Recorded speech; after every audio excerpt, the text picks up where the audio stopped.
So what happens now to former federal prosecutor Fred Thiese on if Robert Mueller's comments have now given new life to Democrats, quite a few on the wires right now, including Cory Booker, saying this adds more ammunition to the need for impeachment hearings. Is he right on that, Fred? No, Neil, thanks for having me. He's not right. And quite frankly, I find Mr. Mueller's comments to be absolutely reprehensible. And the part that bothers me the most is that the bedrock of our system of justice is that people are presumed innocent unless proven otherwise beyond a reasonable doubt.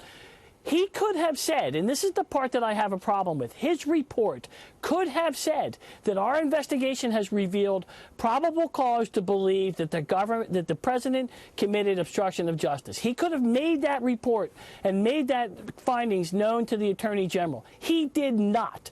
It is not his place to exonerate the president. That is absolutely never the place of any prosecutor. It's not his place to comment that we couldn't say that he was guilty, we couldn't exonerate him. He can't. That's not his place. I think that what he did today really was one of the most political things I've ever seen a prosecutor do, and I'm deeply disappointed in the Justice Department for his conduct. Well, you know, Fred, you're a very good lawyer. I'm not a lawyer at all, but I've watched enough legal shows to think that I can qualify as one. So Law and Order, my favorite. There you go. So what I didn't understand, having covered the Ken Starr investigation of the president, is he did make recommendations in that. Now, it was up to Congress to accept or reject them, but he did highlight crimes on the part of the president, lying under oath, et cetera, that he thought, you know, were prosecutable. I'm probably using the wrong term. In this report, no such recommendations, because that is, Mueller went into this saying, he was limited by the notion that you cannot indict a sitting president, but you can charge him with crimes. You can go ahead and do that, and he didn't. So there, I'm a little confused. Right. So actually, you're not confused, because this whole thing is a giant kind of where's the ball under the cup. Mueller could have gone to Congress. He could have issued a report. His report's been made public. He could have said that our investigation revealed the buzzwords, which are the cornerstone of our justice system, probable cause to believe that obstruction was committed. These are the facts. This is the evidence. This is the evidence of his intent. And gone to Congress, as did Ken Starr, who was following the law, and said, I ask that you undertake impeachment proceedings, which ultimately they did. But not Mueller. He has to backdoor the whole thing to kind of keep this political firestorm alive for another 2 years.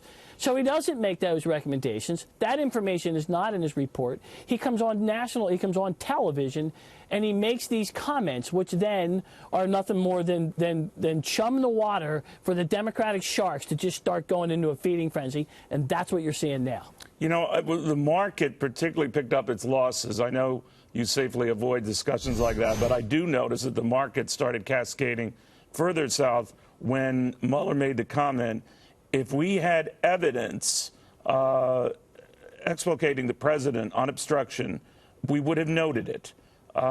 Clearly saying we did not, so we did not. Now, he could have just as easily said, if we had evidence clearly connecting the president to obstruction, we would have noted that as well. Now, obviously, by focusing on the fact we didn't have enough to exonerate him, he was throwing it in Congress's hands, but adding fuel to the fire, right?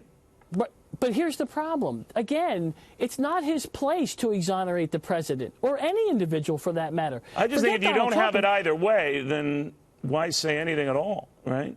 Correct, because if you have nothing, then by definition you don't have enough evidence to establish probable cause. His job, the job of any prosecutor, is not to look for evidence that exonerates. It's to look for evidence that incriminates. That's what you're supposed to do. And if he had evidence that that Donald Trump had engaged in obstruction, and we could talk about that all day long as to why I think he didn't do it. If he has evidence that incriminates him, and he thinks that there's sufficient evidence to incriminate, then he needs to make a recommendation as to probable cause or as to prosecution. I have never in all my life, and I've been doing this for 30-some years, I've never in my life seen a prosecution or a prosecutor come out and say, oh, well, I can't tell you that the guy's innocent, because he's presumed innocent. Everyone's presumed innocent. That's the travesty of all of this. Well, if something shouts obstruction, as in the Ken Starr report, the cover-up of the Clinton White House on the Monica Lewinsky issue, another issue, it was so stated in the Starr report. and it was left to Congress to decide what to do with that. And we can make political arguments back and forth as to whether Republicans were overzealous. In retrospect, perhaps they were, Right. because the president's popularity rating soared after this whole drama soon faded. Right.